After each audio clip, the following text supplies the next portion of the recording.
certain conferences, meetings, events have been taking place not only in our hosting the ASEAN, but also, for example, the bicameral consultative mechanism with China on the dispute in the West Philippine Sea. No? So I will try to answer as much as possible two things: any clarification as to the instructions of the President to us, and number two, the general direction of the DFA. And then the secretaries, undersecretaries, and executive directors can answer specific questions if they can do so, because some of the details will still be either embargoed or confidential while it is in the negotiating phase. No? So without further ado, let me give the floor to you for any questions.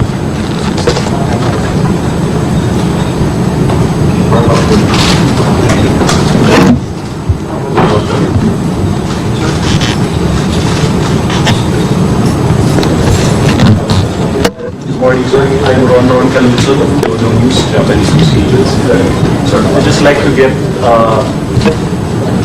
something from you about the pronouncement of the President last Friday evening about Chinese President Xi threatening war if Philippines drills oil in the south of Chinese.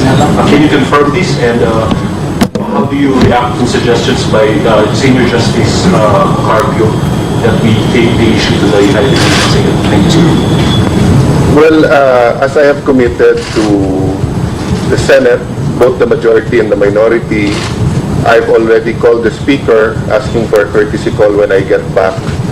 I was trying to call my counterpart, Congresswoman Villarica, to also ask for a courtesy call, and I will also try to see Justice Carpio when I get back. As I said, there are things that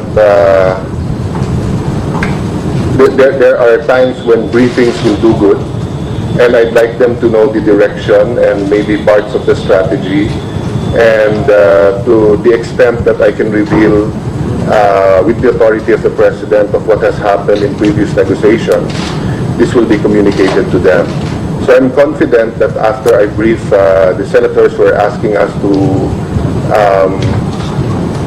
protest, I'm confident that their decision will change, or they will understand the context of the President's pronouncement. As of this point in time, I'm not authorized to reveal what was discussed in the restricted meeting between President Xi Jinping and President Duterte. But this is what I can say. The talks was about how to avoid conflict. The talks was about how to increase mutual trust and mutual respect. So there was no language or even tone that would lead any of the two presidents to believe that there was disrespect for them or their country.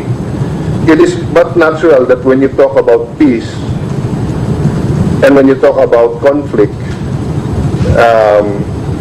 the word war may come up, may or may not come up. So I'm not confirming or denying. The President will have his speech before he leaves for Moscow, and your counterparts can ask him there.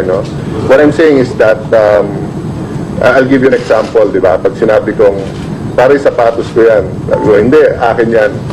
Pare away tayo yan pagka hindi tayo nagkasundo kung kanino. So, pwedeng interpretation mo, uy, aawayin ako ni Alan. Diba? But that wasn't the context. The context is, paano natin pagkasunduan, how do we start the dialogue, So, having said that, peace, international and internal and external, national security and regional stability is part of the core belief and programs of President Duterte. This is his campaign promise. This is his goal as president. So the focus is on avoiding conflict as opposed to war. If you ask me why, that I can answer why I think the president stated those words. Because he was being barraged by comments of what he should do. Dapat may ganitong statement sa ASEAN. dapat i-file mo to, dapat ipadala mo yung Navy dito. And he has told us many, many times that he is committed to protecting our territorial integrity. He will protect every single inch of our territory, but trust him on how he will do it, how he will approach it, and the strategy. So, of course, if every day for more than a week you have people criticizing or telling him to do something else, he will have to give some kind of response, no? And in my view, it was consistent with his response before, which he said, I do not want to go to war. Not because he's afraid of anyone, but because many people will suffer, not only in that area, but the whole Luzon, Visayas, Mindanao, and the whole region. So while some people think in terms of months or years, what are we going to do ngayon na chairman tayo, what will we do next year, what will we do next month, the President is already thinking about the next generation. That's why you have the build, and that's why you have the bilateral consultative mechanism. No? This problem was brought before President Cory Aquino and Chairman Deng, but they saw it in their wisdom to postpone any decisions and wait for a wiser generation. I'm hoping we're a wiser generation and we can come up with a solution that will be within our constitution, that will be in accordance with our laws, and that will be able to protect our territorial integrity. That was DFA Secretary Alan Peter Cayetano holding a press conference live.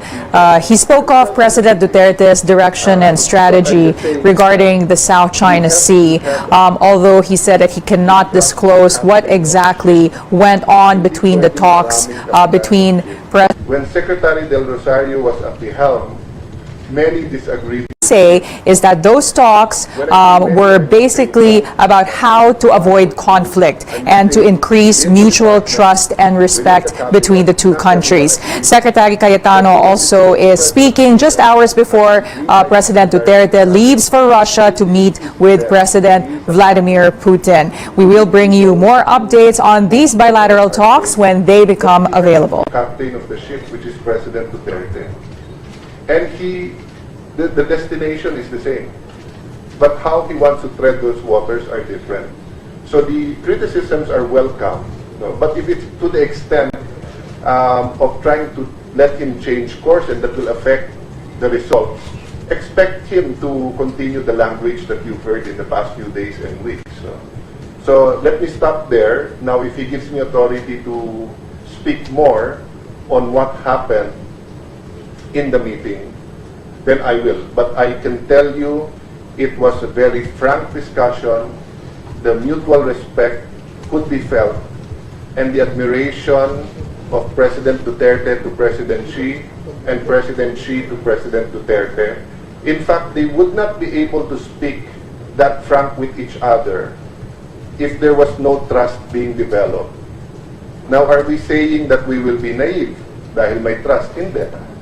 That's why our negotiators, our ambassador who took the lead, and our executive director, will fight tooth and nail to protect our interests. No? And that's very clear. Thank you, Mr. Secretary. Next question, please. Yes. Secretary Joy Bumatay po from... Sorry, malayo lang yung mic. Some of the technical help them para marinig. Iurong lang yung mic towards them. Sorry, Joy. You can hold it. Sorry, guys. Good morning, Sir. Joy Gumatay po from PTV. You've mentioned earlier, sir, that you will prioritize improving the welfare of OFWs. Are we seeing the actualization po of the Department of OFWs this year? Kasi po, the past DFA chief did not agree with this particular proposal, saying that maduduplicate lang nito yung mga OFW agencies currently working on their concerns. Lahat naman na naging labor chief at DFA chief, malang OFWs, iba lang ang kanilang approach. So in the Middle East, there was some discussion because may ilang concerns din yung Labor Department about creating a different department, but the President made it very clear that it is a campaign promise. He wants it pursued. So, before I left the Senate, I filed a bill creating the Department of Foreign Employment, which is basically for OFWs now. And even if that is put into place, we will still have the one